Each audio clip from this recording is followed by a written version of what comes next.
안녕하십니까. 아동학대 및 성폭력 이론 및 실제에 대해서 발표하겠습니다. 발표자는 김시환, 조희숙, 권금혜 선생님입니다. 우선 목차를 보시면요.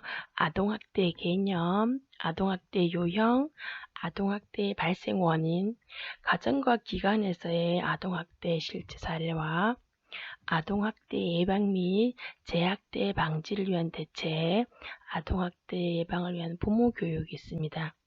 성폭력 개념과 성폭력 피해 아동의 특징, 성폭력 발생 시 신고기간, 성폭력 발생 시 대처법, 그리고 관련 논문을 읽고 제가 선생님들에게 논문을 추천하는 것으로 목차를 정해보았습니다.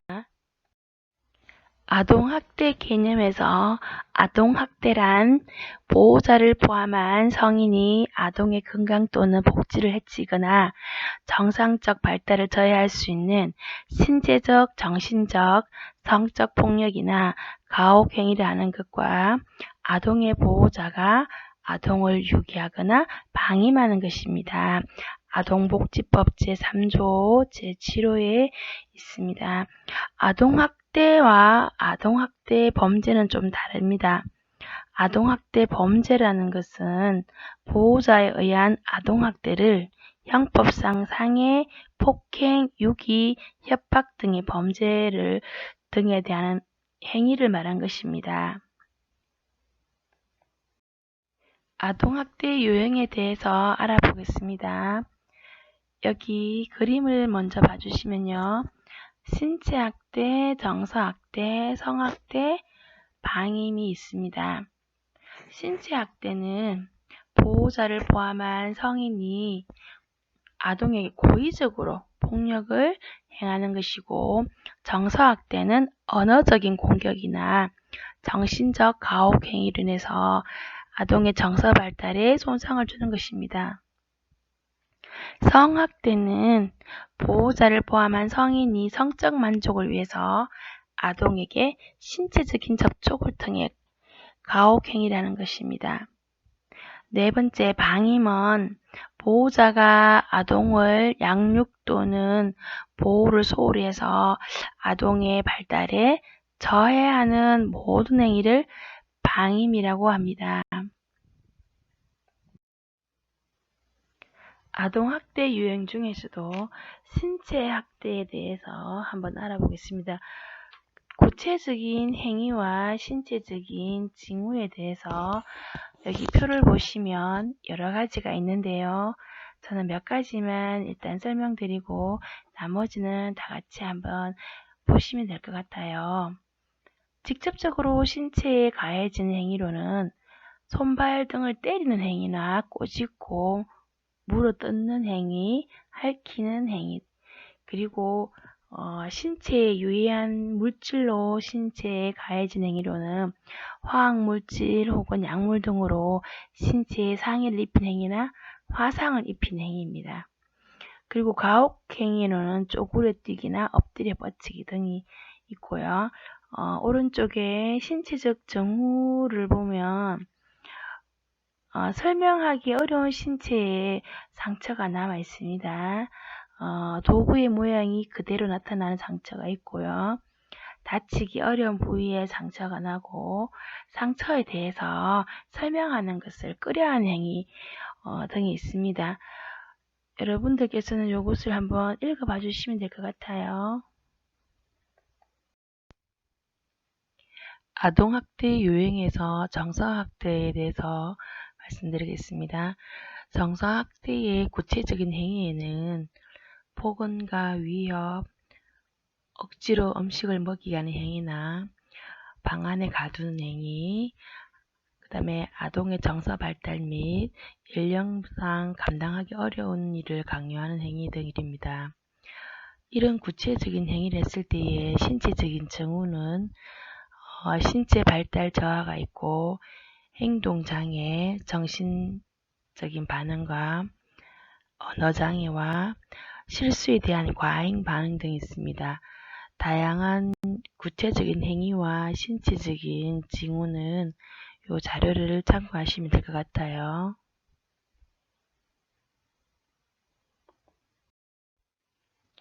아동학대 개념에서 방임, 유기에 대해서 알아보겠습니다.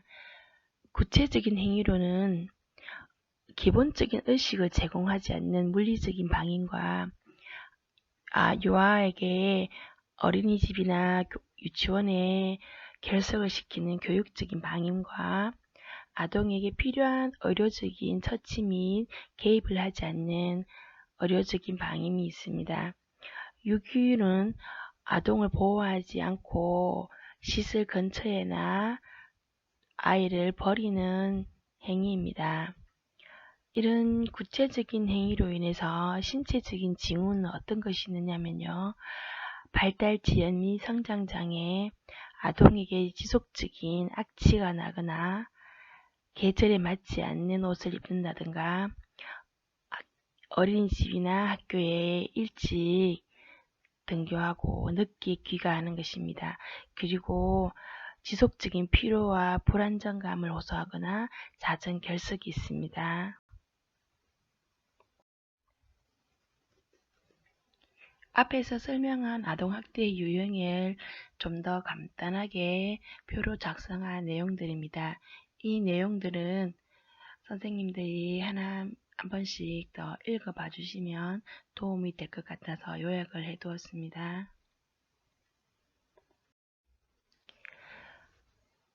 정서학대 실체에서 가정에서 주로 일어나는 학대는 어떤 것이 있느냐면요. 형제와 비교하거나 편애하는 행위나 아이 앞에서 심하게 부부싸움을 한다든가 쫓아내는 행위나 적대적인 언어 폭력이 정서학대에 포함됩니다. 사례를 보시면 5살 종상이는 엄마와 함께 마트에 장을 보러 나왔다. 장난감 코너를 지나다 로봇 장난감을 사달라고 떼를 쓰기 시작했다. 엄마는 중상이에게 안 된다고 했지만 중상이는 울면서 꼼짝도 하지 않았다. 이에 엄마는 중상이에게 너 여기다 두고 갈 거야 라고 말했다. 이 상황에서 보면 아이에게 신체적으로는 가하지 않았지만 언어적인 폭력으로 인한 정서학대가 이루어졌다고 봅니다. 아동학대의 발생 원인을 보면요. 개인적인 요인과 가족적인 요인, 사회적인 요인이 있는데요. 개인적인 요인으로는 정신장애, 학대 경험이 있었다든가 충동, 부모 역할에 대한 지식이 부족했습니다. 가족적인 요인으로는 빈곤이나 실업, 사회적인 지지체제가 부족했거나 원만하지 못한 부부관계, 가정폭력이라든가 부모 자녀 간의 애착이 부족했습니다. 그리고 사회적인 요인으로 보면 자녀를 부모의 소유물로 여기는 것과 체벌의 수용, 피해 아동에 대한 법적인 보호 부재 및 미비 등이 아동학대의 발생 원인으로 알 수 있습니다. 아동학대 현황에 대해서 표를 보시면요. 아동학대는 주로 가정에서 부모가 주는 학대가 76.9%이고 그리고 중복 학대가 47.9%입니다. 아동학대 빈도 및 장소를 보시면요. 부모님이 가정에서 이루어지는 게 75.6%이고 보육교직원은 4.6%입니다. 가정 내에서 발생하는 아동학대 빈도가 가장 많음에도 불구하고 보육교직원의 아동학대 행위는 전체 비율이 높은 편은 아니지만 어린이집 신고 의무자로서 아동학대 행위가 지속적으로 발생하는 것에 대한 경각심이 꼭 필요합니다. 어린이집 아동학대 발생 원인으로 보면요. 보육교사가 아동학대 인식이 부족해서라든가 영유아의 특성 때문에 그리고 무엇보다도 보육교사 한 명이 여러 아이를 맡는 경우가 많아요. 그래서 아동학대에 대한 업무 과중이라든가 스트레스, 열악한 환경 때문에 아동학대에 대한 발생이 일어난다고 봅니다. 아동학대에 대한 기사를 보시면요. 3살짜리 아이에게 물을 7컵을 강제로 먹인 교사가 살인 미수가 적용되었다는 것과 어린이집 원장이 원생을 재우면서 움직이지 못하게 몸으로 압박하는 행위라든가 잠 안 잔다고 1살짜리 아이에게 학대한 보육교사가 집행유예를 받은 사례와 밥을 안 먹어서 식사에 집중하지 않는다는 이유로 6살 아이에게 의자를 뒤로 빼서 엉덩방아를 찍게 했는 사례인데요. 이 사례를 보면 교사는 훈육이라고 하는데 부모님들이나 재판부에서는 아동학대로 보고 있는 사례입니다. 이번 아동학대 사례는요. 다른 아이를 자꾸 깨무는 아이가 있어요. 그래서 교사가 이렇게 하면 아프다고 알려주기 위해서 그 아이의 팔을 깨물었던 건데요. 너도 이렇게 물리면 얼마나 아픈지 아니? 너 한번 당해볼래? 하면서 아동의 팔을 물었던 보육교사의 행동은 훈육이 아닌 아동학대로 밝혀졌다는 사례입니다. 유엔 아동권리협약에서 보면 그 어떤 폭력도 정당화될 수 없다. 특히 아동에 가해지는 폭력은 미연에 방지되어야 한다는 내용입니다. 부모에 의한 아동학대에 대한 자료입니다. 아동학대의 가해자는 81.8%가 부모이고요. 친부모나 계부모, 양부모를 해서 아동학대를 당하는 비아동이 많습니다. 아동학대 유형으로는 신체학동이 가장 많고요. 그 다음 방임, 정서학대, 성학대가 있습니다. 가정에서 부모님들께서 무심코 한 행동이 아동학대가 된다는 것을 한 번 더 볼 수 있는 사례입니다. 이번에 아동학대 사례를 보시면요. 생후 2개월밖에 되지 않은 딸아이를 친부가 아동학대를 해서 구속된 사례와 그리고 생후 16개월밖에 안 된 정인이는 양부모의 학대로 인해서 췌장이 끊어지고 복부에 피가 가득 차서 사망했는 가정학대 실제에 대한 사례를 한번 보았습니다. 아동학대 신고 및 처리를 보시면요. 우선 아동학대가 의심되면요. 모든 어린이집 보육교직원과 유치원 교직원들은 학대 발견 당시에 즉시 신고를 해야 합니다. 만약에 응급 상황이 발생할 때는 아동의 안전 및 신변을 확보해 주어야 합니다. 아동학대 신고는 112에 하시면 됩니다. 현장 조사 및 사례 개입 협조를 해주시고요. 사후 지원 및 서비스 협조도 해줘야 됩니다. 아동학대 예방 및 재학대 예방 방지 대책을 보시면요. 첫 번째는 아동학대 예방 및 재학대 방지, 그리고 아동학대 행위자의 자기 성찰 및 개선의 의지가 있어야 됩니다.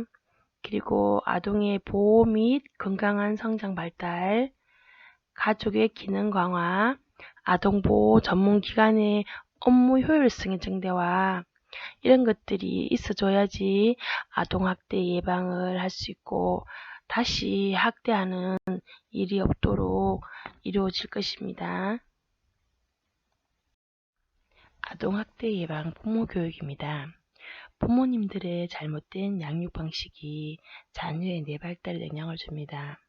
신체학대는 멍자국이나 외상이 나타나기 때문에 아동학대에 큰 비중을 두지만 사실은 신체학대보다 정서학대가 더 무섭다는 것을 부모님들은 잘 인식하지 못합니다.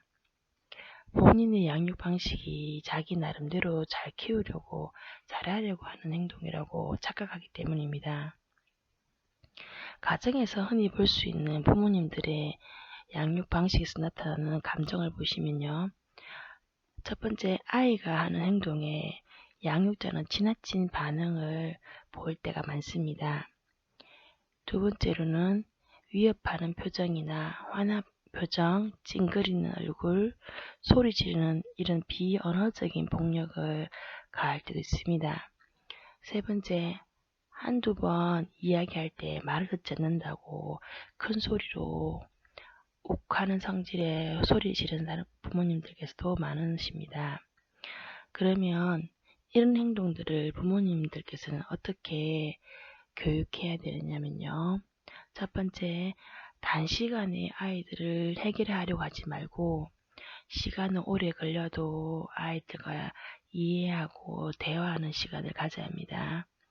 두 번째는 자꾸 생각하게 하고 자녀의 입장에서 이야기를 들어보고 마음을 이해시키는 자세가 필요합니다. 세 번째, 평정심을 가지고 욱하는 감정을 조절하는 감정 조절이 필요합니다. 네 번째는 큰 소리로 부부싸움을 하는 것은 자제해야 합니다. 아동학대 예방을 위해서는 첫 번째로는 우선 부모 인식이 가장 중요합니다. 그리고 법 제도 개선도 필요합니다.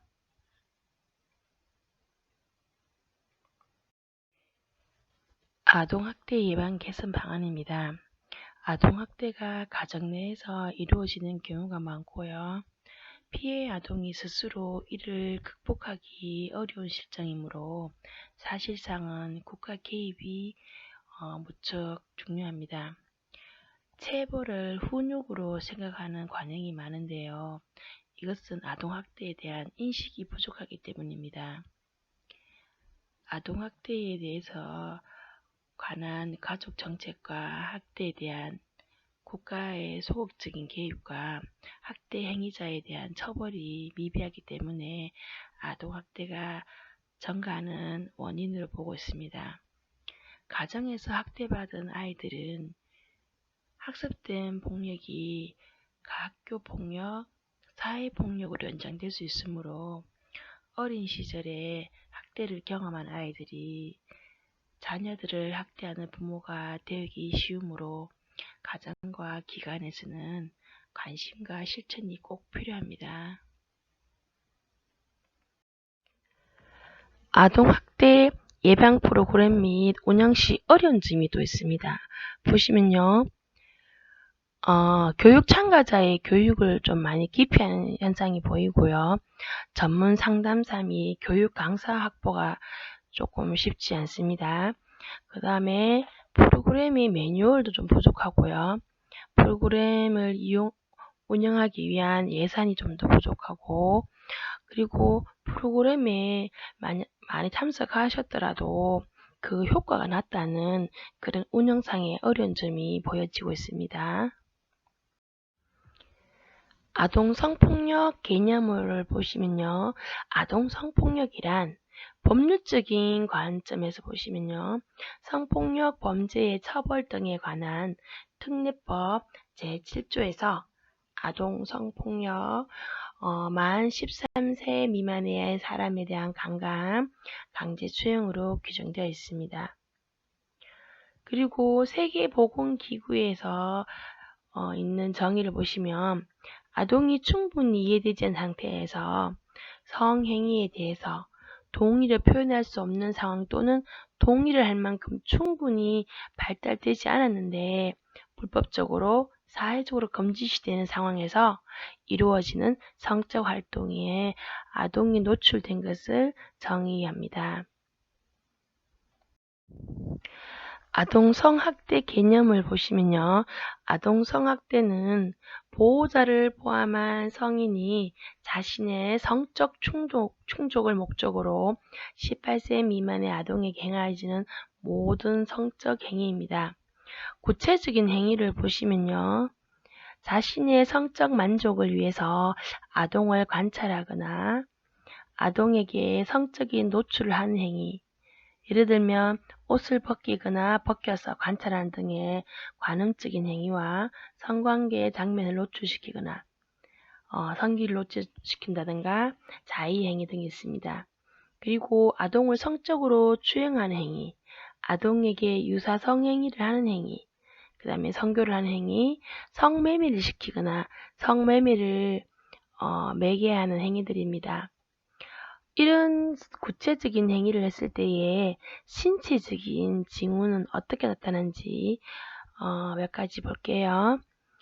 명백하게 성적인 묘사를 한 그림들, 타인들과의 성적인 상호관계, 동물이나 장난감을 대상화하는 성적인 상호관계, 그리고 위축되거나 환상, 유아적 행동이 퇴행된 행동을 보입니다. 충동성, 산만함, 주의 집중 장애가 있습니다. 혼자 남아있는 것을 거부하고 혼자 노는 외톨이가 됩니다. 그리고 수면에 대한 장애도 있습니다. 성폭력 피해 아동의 특징을 보시면요. 우선 위축이 되고 충동 조절이 불가하며 지나친 성적 행동을 보이고요. 분노와 불안, 폭력 행동을 보입니다. 장기적인 후유증으로는 공포와 불안, 성병 감염이나 두통이나 복통을 호소합니다. 과도한 성적인 호기심을 가지고요. 사회활동의 깊이를 가지게 됩니다. 부모님들께서는 잘못된 태도로 아이들의 행동에 대해서 얘기하면 안 됩니다. 잘못된 태도로는 너 왜 그런 곳에 갔니? 너에게도 문제가 있어. 너 때문에 못 살겠다. 이런 잘못된 행동보다는 엄마 아빠는 항상 네 편이야. 너를 도와줄게. 네 탓이 아니야. 치료받고 노력하면 다 나을 거야. 걱정하지 마. 라는 바람직한 태도와 긍정적인 태도를 보여야 합니다.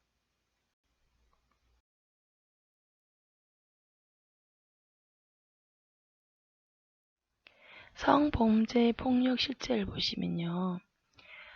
서울연합뉴스에 나와 있는 기사를 한번 보시면요. 성폭행 45%가 이웃이고 지인척이 면식범위 소형이 많습니다. 성폭력 사건 중에서 57%가 피해자 집이나 학교 근처에서 발생하고요. 45%가 면식범입니다. 그러므로 학교 주변이나 놀이터, 주택가 골목이나 공터, 피해자의 집에서 성폭력을 당하는 경우가 많습니다. 유아의 성폭력 피해 사례 중에서 23%는 이웃이지만 7%는 삼촌 이내 친인척인 경우가 많습니다. 성폭력 장소로는 피해자의 집이 가장 흔했습니다.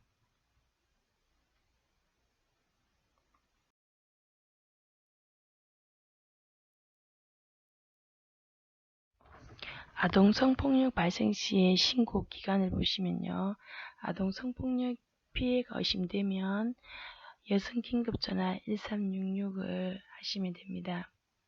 해바라기 아동센터나 원스톱 지원센터, 성폭력 상담소, 아동보호 전문기관에 문의하셔야 됩니다. 아동 성폭력 피해 사실을 알았을 때는 112 경찰청이나 사이버 경찰청 인터넷 신고 접수도 됩니다.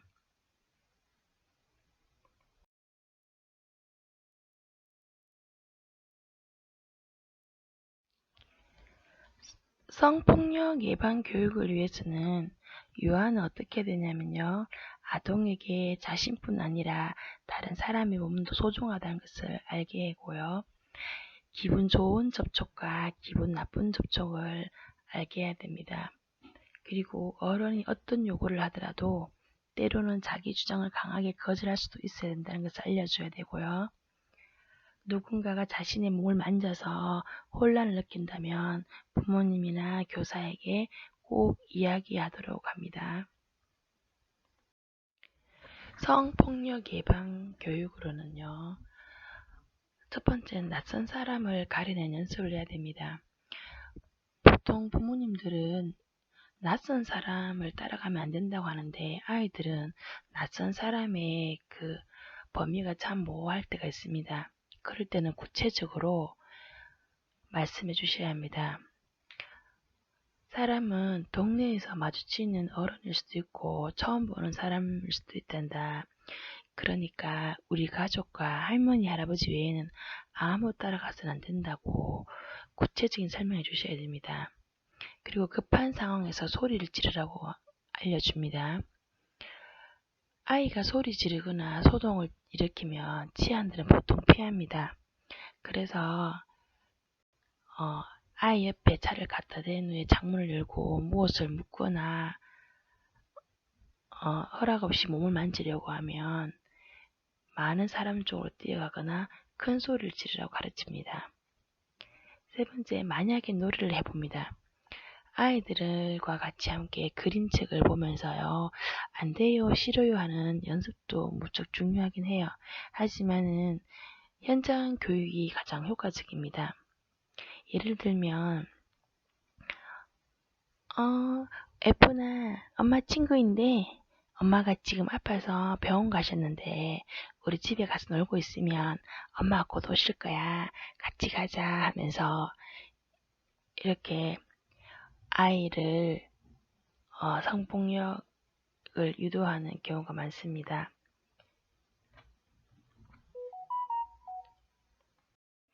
성범죄 예방 교육으로는 첫 번째, 성범죄자 알림이를 통해서 주변에 위험 인물이 살고 있는지를 알아두시면 좋고요.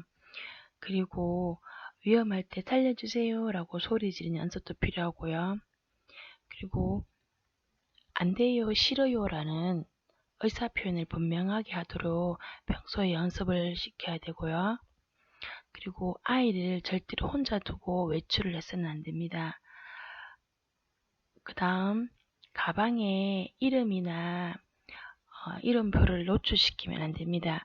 그 아이의 이름을 보고 범죄를 저지를 수 있습니다. 그리고 거짓말하는 어른도 있다는 것을 꼭 알려주세요. 어른은 아이에게 도움을 요청하지 않는다는 것을 가르쳐주고요. 아는 사람의 범위를 분명하게 정해주셔야 합니다. 할아버지, 할머니, 우리 가족 이런 식으로 구체적으로 범위를 알려줍니다.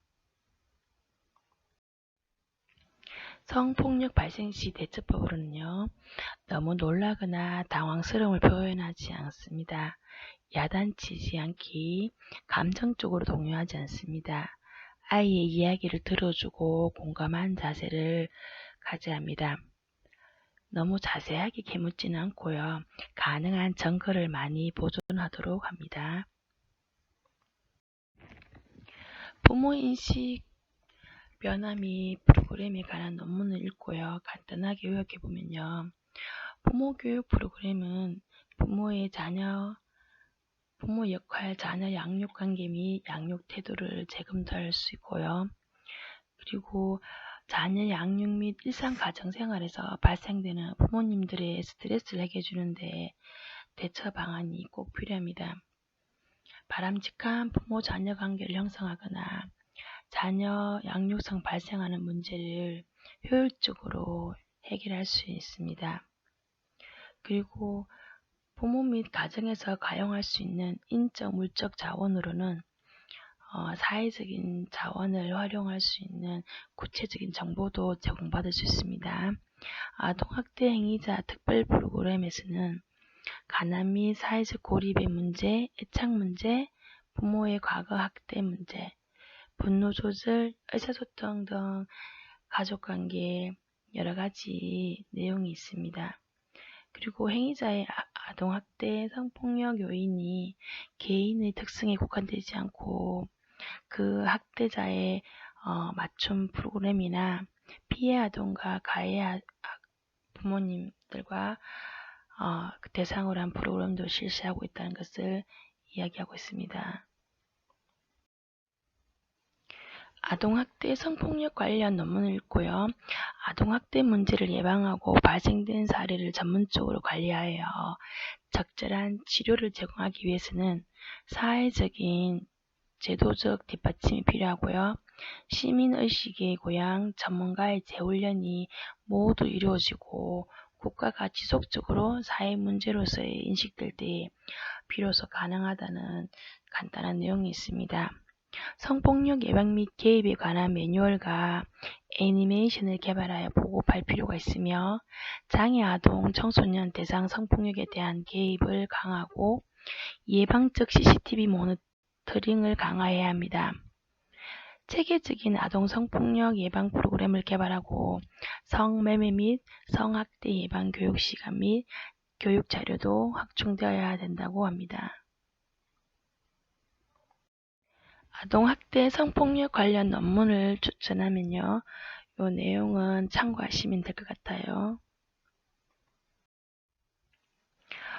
아동학대 및 성폭력에 대한 이번 과제를 통해서 저는 느낀 점을 간단하게 적어보았습니다. 아동학대는 가정에서 일어나는 경우가 더 많고 보육이나 교육기관에서는 가정보다 훨씬 낮은데도 뉴스나 인터넷 기사를 보면 교사의 아동학대에 대한 보도가 핫 이슈되기 때문에 무척 안타까움을 느낍니다. 우리 선생님들은 아이들을 가르치는 교육기관에서 근무하시면서 가장 큰 고민이 무엇인가요?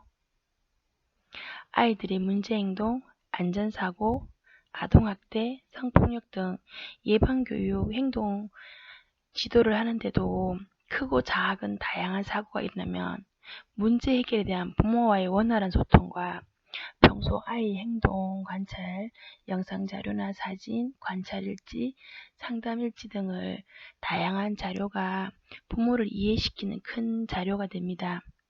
일부 양육자는 우선 어떤 문제가 발생하면 흥분과 분노로 부정적인 생각을 먼저 하면서 화를 냅니다. 자신의 감정을 앞세워 교사에게 막말하고 CCTV를 보여달라고도 합니다. 교사도 직무에 대한 책임과 교수 지도법과 관련 지식을 쌓고 문제를 잘 해결나갈 수 있는 대처 능력을 길러야 하고요. 가정에서는 부모가 아이들을 양육하는 방식에 문제는 없는지 상담과 양육에 대한 부모 교육 인식 개선이 필요합니다. 건강하고 올바른 아이로 자라기를 바라시면 양육자와 교사 모두가 올바른 인성을 가지고 바른 양육 태도를 보이면서 아이의 문제 행동에 대한 심각성을 가지고 관심과 도움을 주는 실천이 중요하다고 생각합니다. 올바른 양육을 위해서는 부모는 자신의 양육에 대한 점검과 인식 개선이 필요하고요.